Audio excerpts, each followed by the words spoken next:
नमस्कार। सफल कृषि सफल किसान समृद्ध कृषि हाम्रो अभियान कृषि किसान र विज्ञसँगै प्रत्यक्ष रूपमा सरोकार राख्ने कार्यक्रम समृद्ध कृषिमा यहाँहरूलाई हार्दिक स्वागत छ। म हुँ असीम सापकोटा।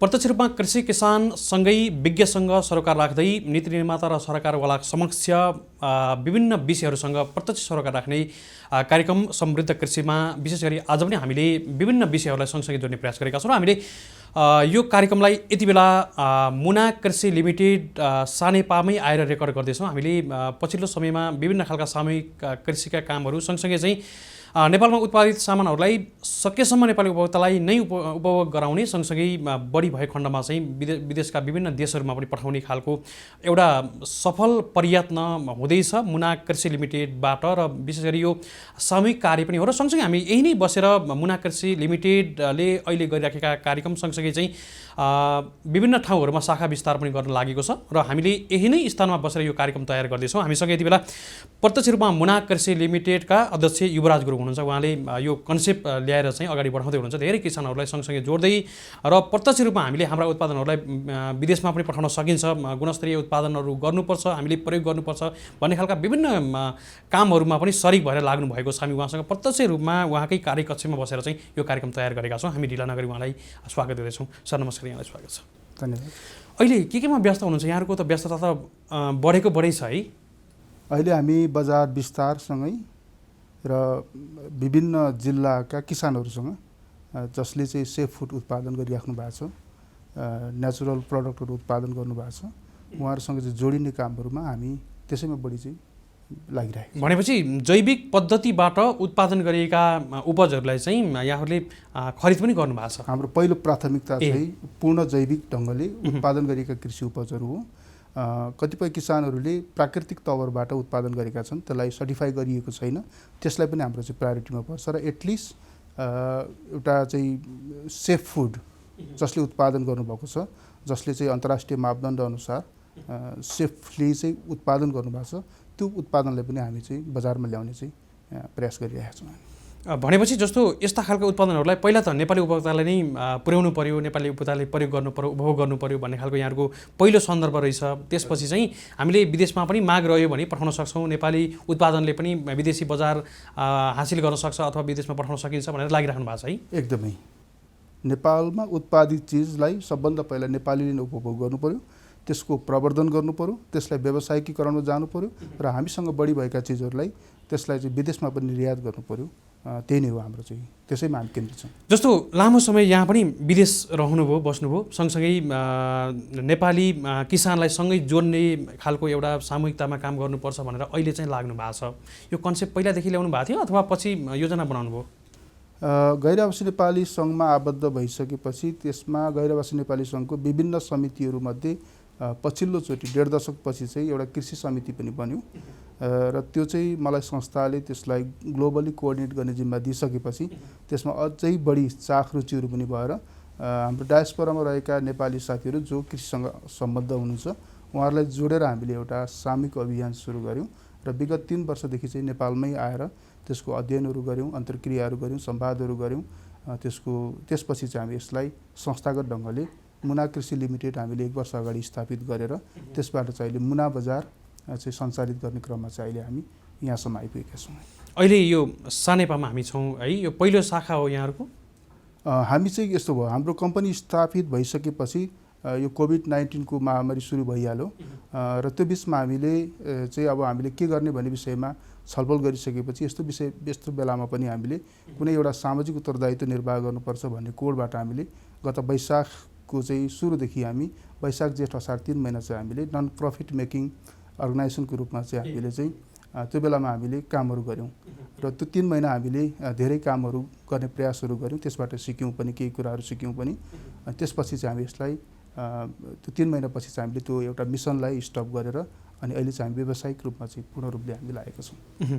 जस्तो अलिकति नेपाली उत्पादनहरू जहाँ स्थानीय स्तरका रैथाने बालीहरूलाई अलिक प्रवर्धन गर्नको लागि लाग्नु भएको छ, पछिल्लो समयमा हुन त कृषिका कुराहरू गर्दा हाम्रा धेरै ठाउँहरूमा रैथाने चिजहरू हाम्रा स्थानीय प्रोडक्टहरू चाहिँ धेरै लोप पनि भइसकेका छन्। व्यावसायिक कृषिको उपज अथवा उत्पादन बढी गर्ने होडबाजीले पनि होला, अन्य अन्य कारण पनि छ। हाम्रो जनसङ्ख्या वृद्धि दर बढेको अवस्था पनि छ। यसले यो एउटा आवश्यकता पनि होला। यद्यपि हाम्रा विभिन्न चिजहरू चाहिँ धेरै लोप हुने अवस्थामा छन्। हाम्रा विभिन्न रैथाने बिउहरू पनि लोप भइसकेका पनि छन् कतिपय अवस्थामा, र यसको प्रवर्धनमा लाग्नु भएको छ। यो अलिकति असजिलो अप्ठ्यारो चुनौती पनि होला, यद्यपि यहाँले काम गरिराख्नु भएको छ है। एकदमै वास्तवमा यो हाम्रो जुन रैथाने चिजहरू छ, कृषि चिजहरू छ, त्यसलाई हामीले संरक्षण गर्न सकेका छैनौँ। त्यसलाई बजारीकरण गर्ने त झन् धेरै टाढाको कुराहरू भयो हैन। सम्भवतः त्यो पहिलो दायित्व त सरकारकै हो। हामीसँग यस्ता यस्ता चिजहरू छन् जो नेपाली बजारमा, नेपाली समुदायमा त्यसको उपभोग गर्ने बानी नभए पनि, चलन नभए पनि त्यो अन्य बजारमा, अन्तर्राष्ट्रिय बजारमा त्यो एकदमै महत्त्वपूर्ण त्यस्ता चिजहरू छन्। जस्तै त्यसमा फ्रुटहरू छ, कतिपय जङ्गली चिजहरू छ, जडीबुटीजन्य चिजहरू छ, मसलाजन्य चिजहरू छ, जो नेपाली जनजीवनमा त्यसको खासै महत्त्व राख्दैन, तर त्यसले बाहिर विश्व समुदायमा त्यसले विशेष अर्थ राख्छ। त्यस्तो कुराहरूलाई हामीले प्रवर्धन गर्न सकियो भने त्यो सँगसँगै हाम्रो जैविक विविधता पनि एउटा चाहिँ त्यो पनि कायम रहने, हाम्रो चाहिँ रैथाने चिजहरूको पनि त्यसको चाहिँ संरक्षण पनि रहने, र त्यसले चाहिँ एउटा विश्व बजारमा पनि चाहिँ एउटा नेपालको पहिचानसहित त्यहाँनिर पनि एउटा चाहिँ उपस्थिति देखाउन सक्ने खालको चाहिँ हामीले अब देख्यौँ, थाहा पायौँ। र त्यसलाई अब हामीले एउटा प्राइभेट सेक्टरबाट हामीले सानो स्केलबाट पनि कति गर्न सकिन्छ भन्ने हाम्रो एउटा प्रयास छ। तर समग्रमा यसलाई गभर्मेन्टकै तहबाट चाहिँ त्यो किसिमको चाहिँ इनिसिएट लिनुपर्छ भन्ने हाम्रो अनुरोध हो। धेरै जिल्लाका किसानहरूसँग विभिन्न उत्पादनहरूसँग जोडिनु भएको छ है अहिले। आजदेखि चाहिँ हामीले पछिल्लो चाहिँ कमोडिटी हामी डडेलधुराको जुनार ल्याउन सफल भएका छौँ। त्योसँगै हामी 49 जिल्लामा चाहिँ अहिले हामी जोडिएका छौँ। सिधै हामी किसानहरूसँग हाम्रो आफ्नै सञ्जाल मार्फत, अब नेपाल गभर्मेन्टको कृषिसँग सम्बद्ध निकायहरू मार्फतबाट, विभिन्न एक्सपर्टहरू मार्फतबाट र हाम्रै प्रमोटरहरू मार्फत चाहिँ सबै किसानहरूसँग चाहिँ हामीले चाहिँ क्रमशः हामी जोडिने क्रममा छौँ र हामी 77 जिल्लामा पुग्ने हाम्रो अपेक्षा छ। जस्तो त्यस्ता विशेष महत्त्व राखेका स्थानीय रैथाने बालीहरू चाहिँ पछिल्लो समयमा नेपाली उपभोक्ताबाट पनि खोज्न थालिया छ।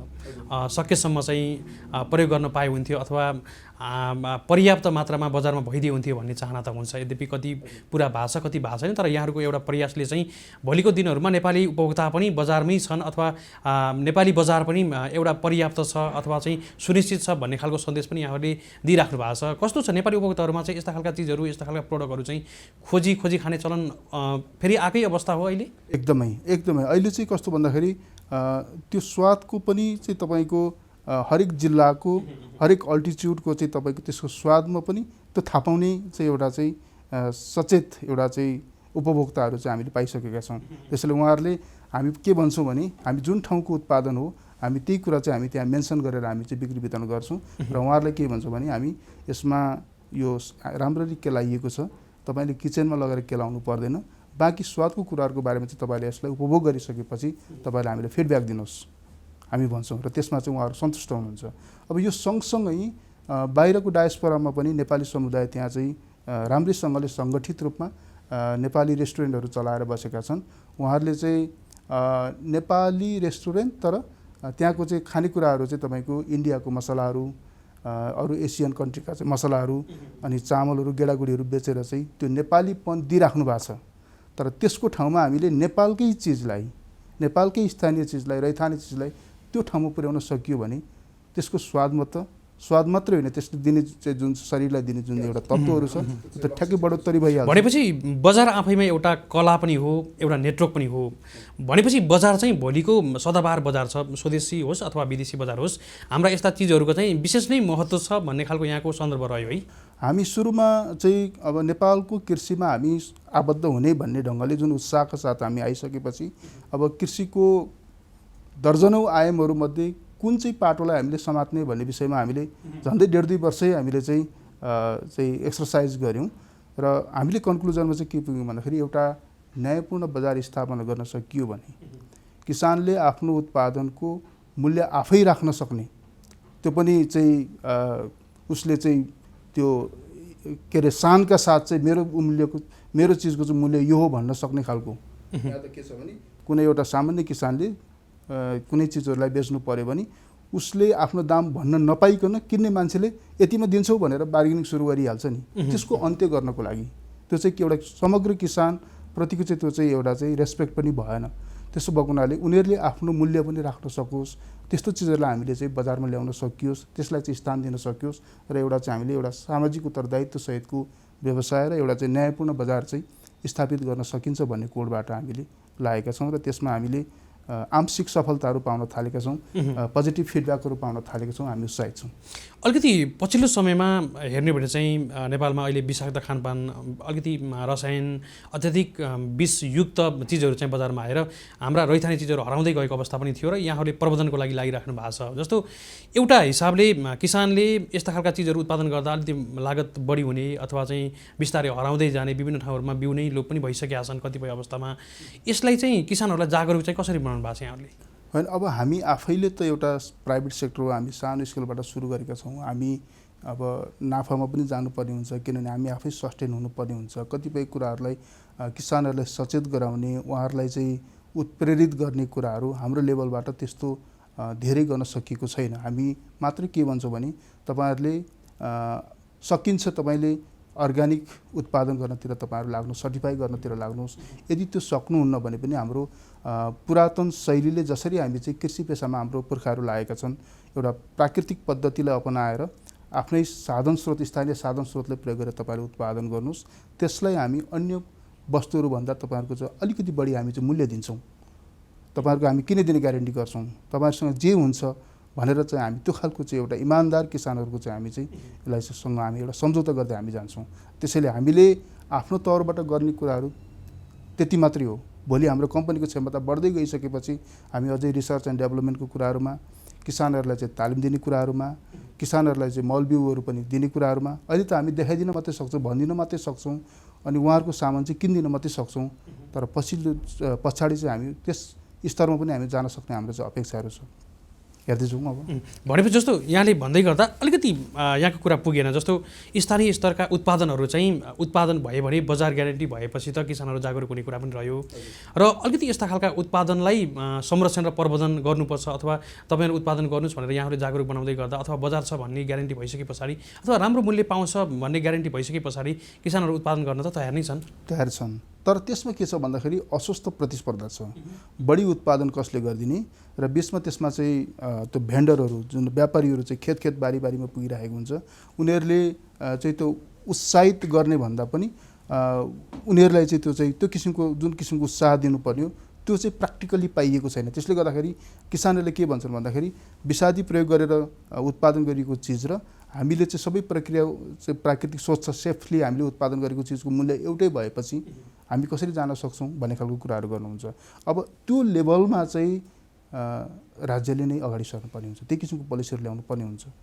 अब अहिले पछिल्लो समयमा जुन चाहिँ एउटा अर्ग्यानिक मुभमेन्टको कुराहरूमा राज्य स्तरबाट जुन किसिमको चाहिँ आउनु पर्थ्यो, छिमेकी देशहरूमा जुन किसिमको एउटा अर्ग्यानिक कृषिमा जाने चाहिँ एउटा राज्यको तहबाटै चाहिँ जुन किसिमको अगाडि आएको छ त कार्यक्रम नीतिहरू, त्यो चाहिँ हाम्रोमा पुगेन अथवा नपुगेको कि नचाहेको हो। राज्यले चाहिँ अर्ग्यानिक कृषि गर्नुपर्छ भनेर बाहिर भनिराखेको छ, तर बिचमा चाहिँ रासायनिक कुराहरूलाई नै बढी प्रशय गरेको अवस्था त हामी प्रत्यक्ष देख्न पनि सक्छौँ।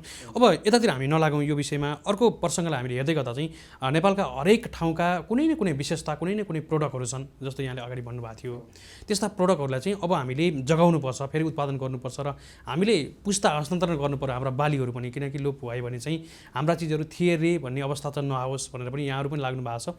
हामीले पनि यो यस्ता कुराहरूमा हामीले पक्कै पनि कदम अगाडि बढाउनेछौँ, किसानलाई जागरुक बनाउनेछौँ। जस्तो यो कुरा चाहिँ अब कतिको आवश्यक छ? जस्तो धेरै चिजहरू हाम्रा लोप भइसकेका छन्, रैथाने चिजहरू, हाम्रा स्थानीय स्तरका चिजहरू चाहिँ कुनै न कुनै विशेषता बढी भएका चिजहरू चाहिँ स्वादको हिसाबले अथवा अन्य पौष्टिक हिसाबले अन्य हिसाबले पनि हाम्रा त्यस्ता चिजहरू चाहिँ बिस्तारै लोप हुँदै गर्दा चाहिँ अब हामीले जागरुक गर्नै पर्ने हो किसानहरूलाई अथवा हामी सबै उपभोक्ताहरू पनि बुझ्नै पर्ने हो यो विषयमा चाहिँ। एकदमै यसमा कतिपय कृषि उपजहरू त्यसले त्यो भूगोलको परिचय त दिन्छ नै, त्यो सँगसँगै त्यहाँ स्थायी बसोबास गरेका बासिन्दाहरूको पनि संस्कृतिसँग सम्बन्धित त्यस्ता कृषि उपजहरू छ। त्यसलाई हामीले व्यवस्था गरिनु भनेको त्यो एउटा सोसाइटीप्रति चाहिँ अन्याय गरिनु हो।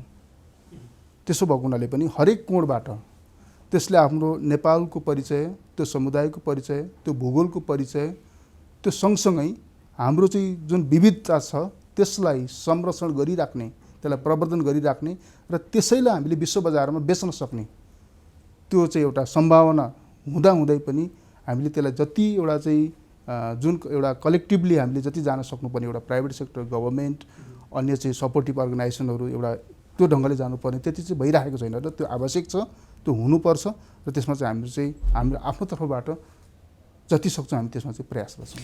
किसानहरूले उत्पादन गर्नुहुन्छ, त्यहाँको विशेषता बोकेको जुन चिजहरूलाई उत्पादन गर्दै गर्दा ब्रान्डिङ, प्याकेजिङ लगायतका कुराहरू बजारमा पनि किसानहरूको पहुँच पुग्दैन।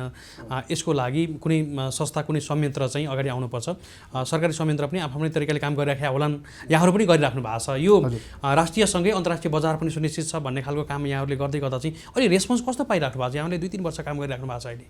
होइन, अब हामीले चाहिँ अब रेस्पोन्स त राम्रै पाएको छौँ। हामीले सबै सरकारको पनि सबै तहहरूबाट, अन्य सङ्घ संस्थाहरूबाट पनि, पब्लिकबाट पनि त्यसमा त हामी उत्साहित छौँ।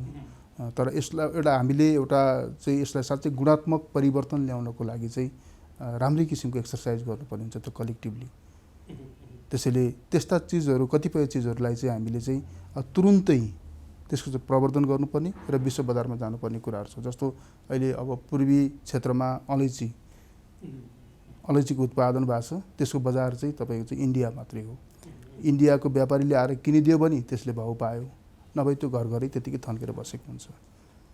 अब हामी चाहिँ के चाहन्छौँ भने अलैँची जस्तो चिजहरू, यार्सगुम्बा जस्तो चिजहरू, त्यस्ता कतिपय त्यस्ता चाहिँ जो नेपालमै मात्रै पाइन्छ त्यस्तो चिजहरूलाई चाहिँ हाम्रो एग्रिकल्चरका अथोरिटीहरूले विश्व बजारमा, हाम्रो डिप्लोमेटिक मिसनहरू ठाउँ ठाउँमा छ, त्यो इकोनोमिक डिप्लोमेसी अन्तर्गत त्यस्तो चिजहरू चाहिँ हामीले सेल गर्दै जानु पर्यो। हामी जसरी हामी हिमालको फोटो बेच्दै हिँड्छौँ, हिमालको नक्सा बेच्दै हिँड्छौँ, अब कृषिको पनि त्यस्तो अमूल्य चिजहरू हामीसँग छ, त्यसलाई हामीले सेल गर्नु पर्यो। जस्तो विभिन्न देशहरूमा नेपाली प्रोडक्टहरू जस्तो यहाँहरूले पनि प्र्याक्टिस गर्नुभएको छ, कुनै न कुनै संयन्त्रबाट विभिन्न देशहरूमा गइराखेका छन्। चिया, कफीको ब्रान्ड राम्रै छ, अलैँची पनि भारत मार्फत गइराखेका छ, यद्यपि धेरै देशहरूमा पुगिराखेका छ। अन्य नेपालका जडीबुटीहरू पनि गइराखेका छन्। यद्यपि अलिकति यो ब्रान्डिङको लागि चाहिँ नेपाल सरकारकै अलिकति ल्याकिङ हो कि जस्तो पनि लाग्छ है। हो, त्यसमा हामीसँग प्रयोगशाला अब राम्रो खालको प्रयोगशालाहरू छैन, भए पनि त्यो पहुँचमा छैन, सामान्य किसानको पहुँचमा छैन। सामान्य किसानको पनि पहुँचमा हुने खालको त्यो व्यवस्थाहरू भइदियो भने कतिपय कुरो विश्व बजारमा जाने त्यस्तो कमोडिटीहरू छ भने त्यसमा सरकारले बाहिर त्यस्तो मुलुकहरूलाई चाहिँ हामीले लगानीको लागि पनि आह्वान गर्न सकिन्छ। हामीले सिधै कुनै पनि चिजलाई र मेटेरियलको रूपमा विश्व बजारमा पुर्याउनु भन्दा त्यसलाई कमसेकम सेमी प्रोसेस गरेर पठाउन सकियो भने त्यसले धेरै चाहिँ के हुन्छ भन्दाखेरि किसानले पनि मूल्य पाउँछ, देशले पनि एउटा चाहिँ राम्रो चाहिँ ट्याक्स पाउँछ, विदेशी मुद्रा आर्जन गर्न पाउँछ र त्यो ठाउँमा पुग्दाखेरि चाहिँ त्यसले एउटा चाहिँ भ्यालु पनि पाउँछ। त्यो कोणबाट पनि गर्न सकिन्छ। त्यसैले अथाह सम्भावना छ, त्यो गर्नुपर्छ। अहिले नभए पनि भोलि गरिनुपर्छ, कहीँबाट गरिनुपर्छ। र हामीले चाहिँ हाम्रो एनआरएन डायस्पोराले हाम्रो जति हाम्रो एउटा लिङ्क छ, हामी त्यहाँसम्म नेपाली प्रडक्टहरूलाई हामी पुर्याउन चाहन्छौँ। र हामी के भन्छौँ भने त्यहाँ पुर्याएको नेपाली प्रडक्ट हाम्रो नेपाली समुदायले मात्रै होइन, त्यहाँको स्थानीय समुदायले पनि उपभोग गरोस् र त्यो किसिमको चाहिँ ब्रान्डिङमा चाहिँ जान सकोस्। त्यसो हुनको लागि त्यसमा राम्ररी केलाइनु पऱ्यो। त्यसमा भएको चाहिँ प्रपर्टिजहरूको बारेमा प्याकेजिङमा बाहिरपट्टि मेन्सन गरिनु पऱ्यो, होइन? अनि त्यसको चाहिँ क्वालिटीमा चाहिँ हाम्रो चाहिँ क्वालिटी कन्ट्रोल राम्रोसँगले हुनु पऱ्यो र त्यसलाई हामीले आपूर्तिको लागि त्यो चिज फेरि माग भयो भने त्यसलाई आपूर्ति गर्नको लागि चाहिँ हामी चाहिँ किसानसँग पनि चाहिँ त्यो किसिमको चाहिँ टाइअप हुनु पऱ्यो। त्यसो हुनको लागि किसानलाई चाहिँ उचित मूल्य दिनु पऱ्यो। यो खालको चाहिँ एउटा लिङ्केज चाहिँ यो हामीले चाहिँ स्थापित गर्नको लागि नै हाम्रो प्रयासहरू छ। सबैतिरबाट चाहिँ हामीले त्यो किसिमको सपोर्टहरूको साथहरूको चाहिँ हामीले अपेक्षा गरेका छौँ। जस्तो अहिले यस्ता खालका उत्पादनहरू चाहिँ उत्पादन गर्नको लागि समस्या त नहोला, किसानहरू जागरुक भएर एउटा बजारको ग्यारेन्टी सही मूल्य दिन्छौँ भनेर एउटा उहाँहरूलाई कन्भिन्स गरेपछि त उत्पादनको समस्या त नहोला सायद है। तर भोल्युममा छैन, होइन? उत्पादन त हुन्छ, कतिपय चिजहरूलाई त्यसलाई एकदमै व्यावसायिकीकरणको रूपमा लैजानुपर्ने आवश्यकता हुन्छ। त्यसको लागि फेरि प्लानिङकै कुराहरू आउँछ कि हाम्रो चाहिँ निर्यात योग्य त्यस्तो चिजहरू के हो, त्यसलाई लिस्टिङ गर्नु पऱ्यो। त्यसको लागि कति किसानलाई तयार गर्नु पऱ्यो त्यो किसानलाई कस्तो किसिमको तालिमहरू दिनु पर्यो, त्यो किसानलाई त्यो एउटा चाहिँ राज्यको स्तरबाटै त्यो किसिमको प्लानिङहरू हुनुपर्छ। हामी एउटा प्राइभेट सेक्टर, हामीले देशको माया, हाम्रो यहाँको चिजहरू बाहिर जाओस् भन्ने खालको अपेक्षाहरू, त्यसलाई ठोस रूपमा क्रियान्वयन गर्ने भनेको त अन्ततः राज्य नै हो। अलिकति सर्टिफिकेसनको कुरा, प्रमाणीकरणको समस्या छ, किसान लेभलबाट यो सम्भवै छैन र अलि सामूहिकतामा अलिकति खर्चिलो पनि छ, सामूहिकतामा भयो भने ठिक छ भन्ने कुराहरूमा आउँछ। सर्टिफिकेसनको लागि कतिको झन्झटिलो छ र सर्टिफिकेसन भइसके पछाडि विश्व बजारमा भोलिका दिनहरूमा अन्तर्राष्ट्रिय बजारमा अन्य प्रोडक्ट, अन्य देशका प्रोडक्टसँग पनि प्रतिस्पर्धा गर्न सक्ने आधार चाहिँ कतिको हुन्छ? होइन, विश्व बजारले नेपालको कुनै पनि कृषि उपजहरूलाई सर्टिफिकेसनको आधारमा उनीहरूले विश्वास गर्ने, सर्टिफिकेसनको जुन त्यो लोगो त्यहाँनिर हामी चाहिँ त्यो प्याकेजिङमा हामी राख्छौँ, त्यसको आधारमा त्यहाँ चाहिँ उपभोक्ताले यो चाहिँ राम्रो हो, यो चाहिँ अर्ग्यानिक हो, यो चाहिँ शुद्ध हो भनेर विश्वास गर्ने हो। तर त्यो महँगो छ, एउटा सामान्य किसानको त्यो पहुँचभन्दा बाहिर छ। तपाईँको 2 लाख 3 लाख रुपियाँ चाहिँ एउटा अर्ग्यानिक सर्टिफाई गर्नुपर्ने हुन्छ। एउटा 2 रोपनी 4 रोपनीमा गर्ने किसानको लागि त्यो चाहिँ निकै ठुलो समस्याको कुराहरू हुन्छ, त्यसलाई फलो गर्न सक्दैन। तर त्यो बाहेक पनि त्यसको विकल्प पनि गभर्मेन्टले सोध्ने हो। नेपाल जस्तो हाई अल्टिच्युड भएको ठाउँहरूमा यहाँ चाहिँ नेचुरली ग्रोन भएको चिजहरूलाई जियोग्राफिकल इन्डिकेटेड प्रोडक्ट अफ नेपाल भनेर विश्व बजारमा बेच्न सकिँदैन। यारसुङ्गुमालाई किन सर्टिफाई गर्नु पर्यो, अलैँचीलाई किन सर्टिफाई गर्नु पर्यो, हाम्रो चाहिँ लेखमा फलेको चुत्रुको चाहिँ त्यो गेडोलाई किन सर्टिफाई गर्नु पर्यो? त्यस्ता कतिपय चिजहरू हुन्छ जो गभर्मेन्ट लेभलबाट अन्तर्राष्ट्रिय समुदायलाई विश्वास दिलाउनु पर्यो। यो नेपालको चाहिँ यो जियोग्राफिकल इन्डिकेटेड प्रडक्ट हो, यो नेचुरली ग्रोन भएको हो, यसमा यी किसिमको चाहिँ तपाईँको चाहिँ त्यसमा तत्त्वहरू पाइन्छ जो स्वास्थ्यको लागि राम्रो छ, सबैको लागि राम्रो छ भन्ने खालको त्यो खालको विश्वास जित्यो भने त्यहाँ अर्ग्यानिकै सर्टिफाई अनि त्यो विदेशी विज्ञहरूले चाहिँ आएर चाहिँ दिएको छाप अनि हामीले किसानले दुःख गरेको पैसा चाहिँ विदेशको चाहिँ त्यो चाहिँ एक्सपर्टहरूलाई तिरेर त्यसले हुँदैन हैन।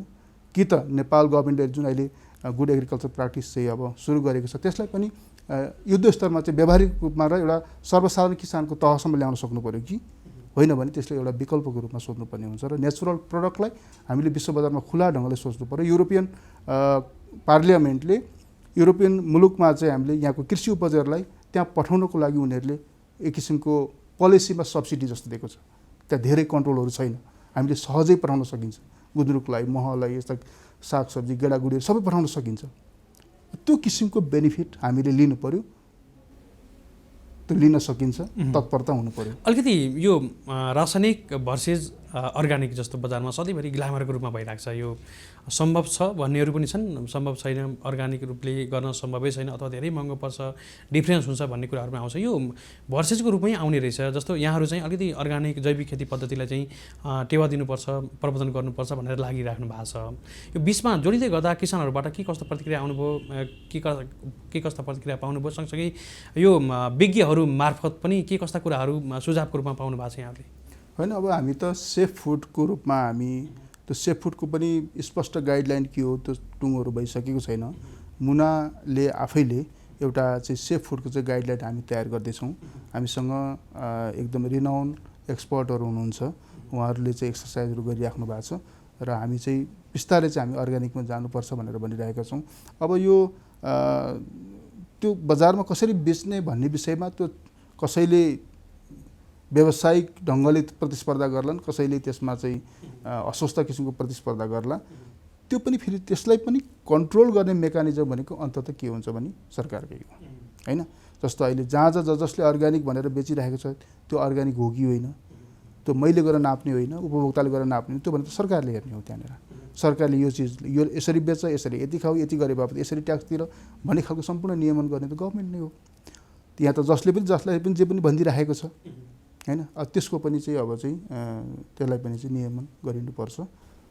जस्तो हामीले सरस्वती हेर्दा चाहिँ एनआरएन यहाँहरूको जुन यो गैर आवासीय सङ्घबाट चाहिँ विभिन्न देशहरूमा नेटवर्क छ, यहाँहरूको पहुँच पनि छ, बजारमा चाहिँ नेपाली प्रोडक्टहरू जान सक्छ, हामीलाई यो लाग्छ। यहाँहरूको पहुँच त राम्रै छ है बजारमा चाहिँ, होइन। बजारमा पनि अब हामी बाहिर बसेपछि नेपाल भनेपछि चाहिँ भुत्तुकै हुन्छौँ हामी है। जुन दिन नेपाल छोडियो त्यो दिनबाट नेपालको बिछट्टै माया लाग्न थाल्यो। नेपालमा रहँदाखेरि पनि माया त गरिन्थ्यो, तर त्यो माया र नेपाल छोड्दाको माया फरक हुन्छ। त्यसलाई हामीले व्यवहारमा कसरी उतार्ने भन्दाखेरि आफ्नो देशमा सानो केही कन्ट्रिब्युट गर्न पाइयो भने पनि, सानो कुराहरूमा हामीले चासो राख्न पाइयो भने पनि त्यसमा हामीलाई एउटा असीम चाहिँ हाम्रो आनन्द आउँछ त्यो, होइन? त्यसो भएको हुनाले तर त्यो सँगसँगै अहिले हाम्रो नेपाली डायस्पोरा चाहिँ विश्वमा त्यस्तो धेरै पुस्ता छैन, तर तैपनि हामी चाहिँ एकदम कडा मेहनतको साथ त्यो चाहिँ इस्टाब्लिस हुने क्रममा र त्यहाँको स्थानीय समुदायसँग चाहिँ राम्रो घुलमिल भएको हुनाले नेपाली प्रडक्टहरूलाई पनि त्यहाँको चाहिँ बजारमा चाहिँ पुर्याउनको लागि त्यो चाहिँ एउटा चाहिँ राम्रो अपर्च्युनिटी हो। त्यसैले हाम्रो नेटवर्क मार्फतबाट हाम्रो कुनै पनि चिजहरूलाई हामीले विश्व बजारमा पुर्याउन सक्छौँ। अहिले हामीले सुरु गरिसकेका छौँ, बेलायत हामीले पठाइसकेका छौँ, अरू देशहरूबाट पनि माग्न सुरु भएको छ। हामी आफै ब्रान्डिङ प्याकेजिङको प्रोसेसहरूमा छौँ। कतिपय चिजहरूको चाहिँ एउटा सामान्य चाहिँ यहाँ चाहिँ त्यो नम्बरहरू पाउनको लागि पनि निकै समय पर्खनु पर्ने हुन्छ। त्यसो भएको हुनाले हामी बिस्तारै चाहिँ त्यसलाई चाहिँ हामी चाहिँ त्यसलाई फलो गर्दै हामी विश्व बजारमा पुग्छौँ। अन्तिम खण्डमा छौँ। यहाँहरूको अहिले सानेपासँगै इमाडोल र बुढा नीलकण्ठमा शाखा दुईवटा इमाडोलमा निर्माणाधीन छ। सानेपामा चाहिँ यो पहिलो भयो अनि बुढा नीलकण्ठमा चाहिँ त्यो चाहिँ अब माघ 5 गतिबाट सुरु भएको छ अनि हामीले बाहिर पनि निर्यात गर्न सुरु गरेका छौँ। अब बिस्तारै हामी यो असारसम्म चाहिँ 5वटा आउटलेट पुर्याउने भनेर हामी ठाउँ खोजिराखेका छौँ। अन्तिम खण्डमा आम किसान वर्ग, उपभोक्ता र नीति निर्माता जसले प्रत्यक्ष रूपमा सरोकार राख्नुहुन्छ यी कृषिका विषयहरूमा केही भन्न चाहनुहुन्छ सन्देशको रूपमा यहाँले? होइन, अब यो कृषि विषय चाहिँ तपाईँको मान्छेको जीवनसँग, मान्छेको सभ्यतासँग र चाहिँ एउटा परिचयसँग जोडिएको हुनाले, चाहे यो आन्तरिक होस् चाहे बाह्य होस्, होइन, यो जोडिएको विषय भएको हुनाले यसमा इमान्दार, चाहे त्यो किसान होस्, चाहे उपभोक्ता होस्, चाहे नीति निर्माता होस्, पहिलो कसित नि इमान्दारिता हो। इमान्दारिताको आधारमा गरिएका सबै चाहिँ कृषि गतिविधिहरू चाहिँ इमान्दारिता साथ गरिनु पर्यो। त्यसो भयो भने त्यसले चाहिँ पहिलो न्याय त्यसले माटोलाई दिन्छ। माटोले दिने न्याय भनेको बिरुवालाई दिने हो। बिरुवाले दिने न्याय भनेको अन्ततः फेरि हामीलाई एउटा स्वस्थ जीवन, होइन, एउटा समृद्ध जीवन बनाउने हो। र हामी चाहिँ जति हामी आफ्नो व्यवसायबाट हामी जति पनि बिक्री वितरण गर्छौँ, सङ्कलन गर्छौँ, प्रशोधन गर्छौँ, त्यो सबै स्वस्थ चिजहरू चाहिँ हामी गर्ने प्रयास गर्छौँ। यसलेबाट पनि नेसनलाई अलिकति भए पनि कन्ट्रिब्युसन दिन सकियो भने खालको एउटा सन्तुष्टि होला भन्ने कोणबाट चाहिँ बाहिर भएका एनआरएनका साथीहरू, नेपालमै भएका साथीहरू जोडिएर हामी झन्डै अहिले 130 जना चाहिँ हामी यसको प्रमोटर भइसकेका छौँ। प्रत्यक्ष अप्रत्यक्ष रूपमा धेरै खालका चाहिँ साथीहरू चाहिँ हामीसँग आबद्ध हुनुहुन्छ। सामान्य किसानदेखि विद्यार्थीदेखि लिएर एक्सपर्टहरू सबैजना हुनुहुन्छ र हामीले चाहिँ यो हाम्रो यसलाई कन्टिन्युटी गर्नको लागि दोस्रो पुस्ताको रूपमा पनि हामीले कम्पनीमा जोडिसकेका छौँ। 25 वर्ष नपुगेका साथीहरू पनि हामी झन्डै 20 जना जति चाहिँ हाम्रो प्रमोटरहरू हुनुहुन्छ। यसरी चाहिँ हामी चाहिँ यसलाई चाहिँ नियमित रूपले चाहिँ हस्तान्तरण गर्दै अगाडि बढ्ने क्रम छ। हुन्छ, यो महत्त्वपूर्ण विषय र यो क्षेत्रमा यहाँहरूले गर्दै गरेको कार्यलाई हामी फेरि पनि शुभकामना भन्दै यहाँलाई बिदा गर्न चाहन्छौँ। नमस्कार। हजुर, हामीले आजको श्रृङ्खलालाई यही नै सकाउँदैछौँ। हामीले मुना कृषि लिमिटेड सानेपामै बसेर यो कार्यक्रम तयार गर्दैछौँ र आजको कार्यक्रमको श्रृङ्खलाको समय सकिनै सकेको छ। सँगसँगै भोलि हामी नयाँ विषयमा, नयाँ ठाउँको, नयाँ विषयवस्तुको साथमा यहाँहरू माझ अवश्य आउँछौँ। तबसम्मको लागि कार्यक्रम समृद्ध कृषिका सम्पूर्ण युनिटसहित असीम सापकोटा पनि यहाँहरूको माझबाट बिदा हुने अनुमति माग्छु। तपाईँ भने हेर्दै गर्नुहोला प्रभु फ्यामिली HD। नमस्कार।